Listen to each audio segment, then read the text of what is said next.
Hello everyone, Admiral Seabass here with U.S. Turn 5 in Global 1940 Axis and Allies.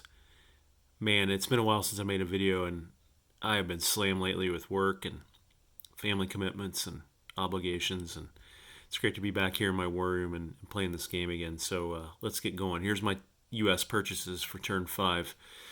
I got a tech roll. U.S. really needs jet aircraft for their Aleutian Islands strategic bombing strategy, so we need to go for jets. I'll explain why that is later. One more regular strategic, an air base for the Aleutians, 6 infantry, and 3 transports for the Atlantic theater for the assault against Italy. And so here's all my combat moves. Not going for Italy mainland this turn because I want to clear the Italian Navy out of the Med as much as I can, because with that blocker in there, the destroyer, it means I can't use any of my U.S. Navy to shore bombard. So I want to clear that out. Assuming the Italians might move that force back in here next turn, I might have to clear it out again. But anyway, going strong against the Italians. Going to try to take back Algeria and Morocco here from the Italians as well. And then over here, the big one down here is U.S. Navy going against the big Japanese Navy and trying to take back New Guinea as well. So let me get all that set up and then I'll be back. Okay, here's the U.S. attacks in the Med. Let's do the easy one first, which is this one, which is a walkover. So we'll take that off and we'll take that off. And unfortunately, this goes back to the French, but it's taken away from the Italians. So Italians are down to 19, French are back up to 5. And then this one is a U.S. infantry, a tank, and a bomber against an Italian artillery. So 1 U.S. infantry, 1 U.S. tank, and 1 bomber, looking for 1 hit. Nothing. Italian artillery rolls back. They miss. So the U.S. attacks again, and they get their hit. That's all they needed. Let's see if the Italians can take somebody out, and they don't. Okay. So Italians drop Morocco, and that comes off. This guy goes away. And the Italians are down 1, and the French are back up 1. And then this right here, the Italians have to decide whether they're going to scramble or not. And they decide they will. So we've got a fighter U.S., a tactical U.S., and an advanced sub U.S. against an Italian destroyer and a fighter. So let me check the rules on the advanced subs. They attack at 5. I know they can't really see that. Sorry. They attack at 5 D12, and they have first strike plus naval target select 1 to 2 D12. And they get this first strike even though the Italians have a destroyer present. So we'll go ahead and roll, what was that, 5 D12? Yeah, so here's a D12. So if they get a 5 or less, that Italian destroyer is gone and it can't shoot back. They missed. Okay. So now the U.S. gets a fighter and an upscaled tactical. 1 hit. So the Italians will lose the destroyer. And now the Italians get a fighter and a destroyer shooting back. Oh, no hits. Okay, so let's go over here. And now the sub can't shoot. So the Italians lost their destroyer. And the U.S. gets a fighter and a tactical. And They only needed one hit, and they got it. So the Italians shoot back with a fighter, and they miss. Wow. Ha. Not good for the Italians.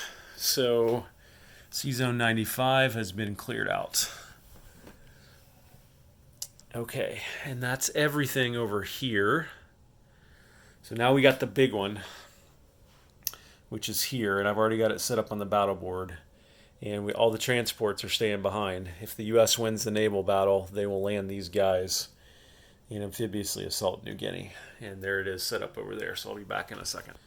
All right, both sides have light cruisers here and here. So they will both get a shoot at enemy aircraft first. First the Japanese. There are 2 attacking American aircraft. No hits. U.S. attack the 2 Japanese aircraft. No hits. Okay. So now the U.S. gets 4 at 2, and both sides have destroyers, so subs don't get first strike or surprise strike. U.S. has 2 cruisers at 3, 1 fighter at 3, a battle cruiser, which I believe attacks. Let's check this. A battle cruiser attacks at 7 on a D12. So let's actually give him a D12. And then 2 at 4. All right, barely picked these up.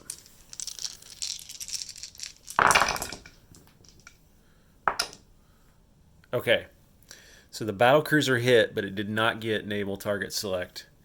And we got 3 other hits. So, we will definitely damage the battleship for 1. And let me check something. Okay, I'm back. I was just checking the air rules for landing on carriers. So, we took 1 hit for damaging the battleship, and we will keep the destroyer, and we'll lose the light cruiser and the 2 subs, like that. Okay, so now Japan gets to shoot back. And Japan has 5 at 2, which is 5 of these green dice, 2 at 3, a battle cruiser, which I think defends at 7 again, and it's got naval target select 1 to 3, and then it's got 2 at 4. Oh, look at this. Naval target select. And then 1, 2, 3, 4. So for the naval target select, we will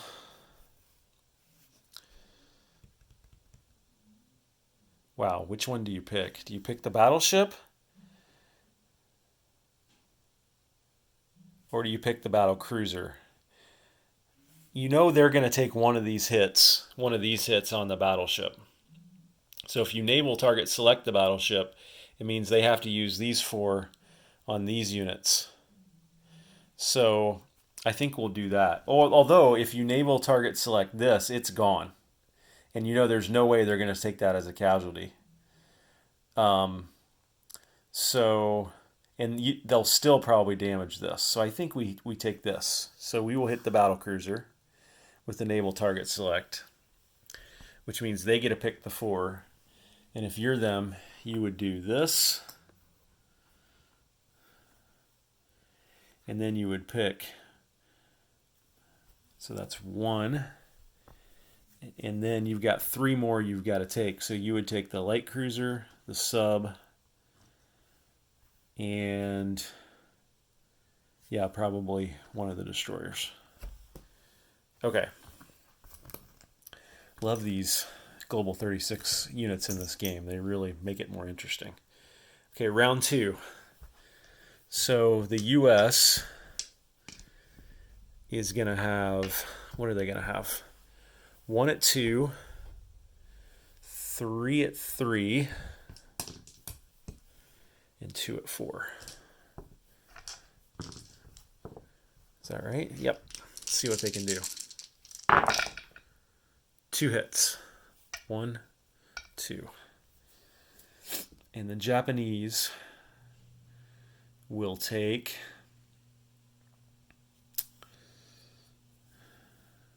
destroyer. And if you damage that, you got to leave the carrier intact, so you're going to have to take the cruiser. Okay. So the Japanese have 2 at 2, 2 at 3, a battle cruiser, and 2 at 2, 2 at 3, a battle cruiser, and 2 at 4. If I got that right, 1, 2, 3, 4, 5, 6, 7. I got 7 dice. I do.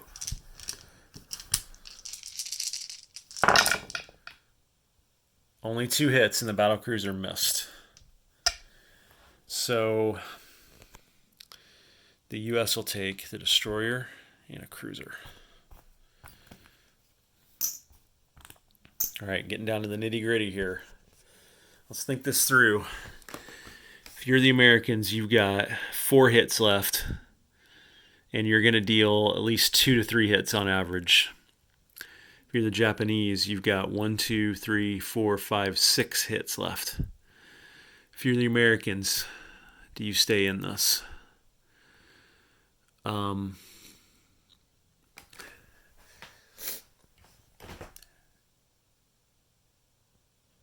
You might stay.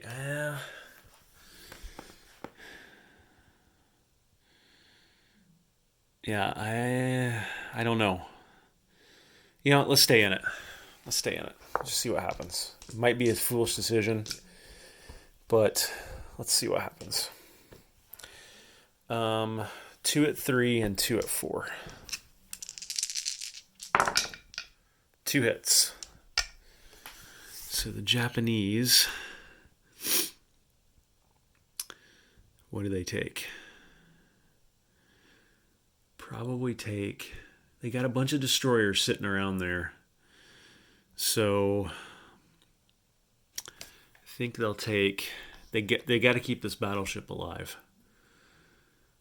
Or they got to keep the carrier alive. So I think they take the battle cruiser for sure as one of their hits.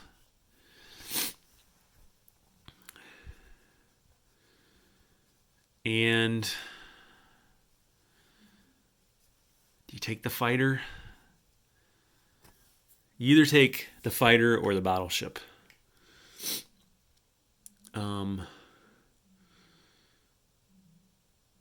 Let's take the battleship. Might be stupid, but there's no port around here anywhere. Well, I guess there is, but it's going to take a while. Let's just take the battleship. I don't know if I'm doing the right things here, but I want to keep that carrier in those 2 planes.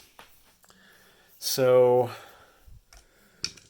the Japanese get 1 at 2, 1 at 3, a battle cruiser, and 2 at 4.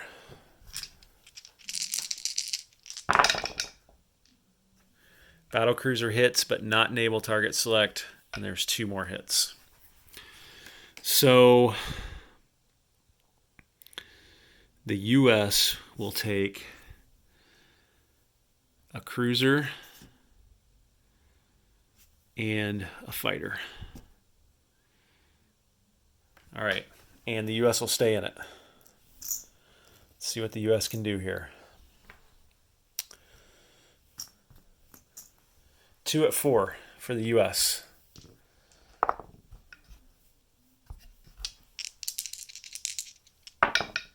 Oh, 2 hits. Okay, so at this point, you do take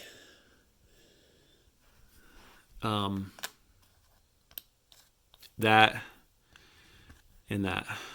So the Japanese shoot back, one at 2, one at 3, and one at 4. And 2 hits. That is the end of the battle. The Sea Zone battle off New Guinea, because both of these are now dead. Okay, so the U.S. just lost their Navy. And actually, you know what? I probably should have withdrawn with the U.S., but I didn't because I didn't think about that. And those are the mistakes you make in the game. Because now the U.S. has lost all those transports. Or no, know what? No, they haven't. Because now the U.S. will pull back to Queensland. So, but the U.S. has severely reduced the size of the Japanese fleet down here. And actually this plane has to move somewhere on non-combat move, which I don't know if it can or not. So I think that's dead, but I'll have to check the rules. So let me put that there. No amphibious assault. And this U.S. fleet has to pull back to here, and it's left with 2 transports and an aircraft carrier. Wow, what a battle that was. I'll be back in a second. This carrier's damaged, so this guy can move 1 space to a friendly territory, which is right there. So wow, what a battle that was. But you know what? The U.S. lost pretty much their entire fleet, but the Japanese did too. And the Japanese now are severely depleted in the South Pacific, which was the exact point of the Americans doing that. So, okay, so let's go to non-combat moves now for the U.S. Here's a summary of my non-combat moves over here. All these 3 transports moved to here, dropped 3 infantry and 3 mechs off in Gibraltar. This bomber's in Gibraltar as well. The bulk of this U.S. Navy moved in here to protect these transports, leaving behind the light cruiser to protect these 3 transports. Germany could take these out if they wanted to, but the U.S. is going to put 3 more down, so I don't know that it really matters. There's a light cruiser here that could get down here. They could send a bunch of their Air Force down here too. Frankly, the U.S. would be okay if the Germans concentrate on taking these transports out versus concentrating on Russia. And then over here, let me figure out what I'm going to do over here, and then I'll be back. So we had big time moves over here. Pretty much moved the bulk of the forces here to the Aleutian Islands. Moved a mech up here to Alaska. There were 2 fighters here. I moved 1 to Aleutian Islands and 1 down here on this aircraft carrier. Making the Japanese make some tough choices here. So that's my non-combat moves for the U.S. Oh man, I forgot to do my tech roll. So this is for jet fighters. I need an 8+.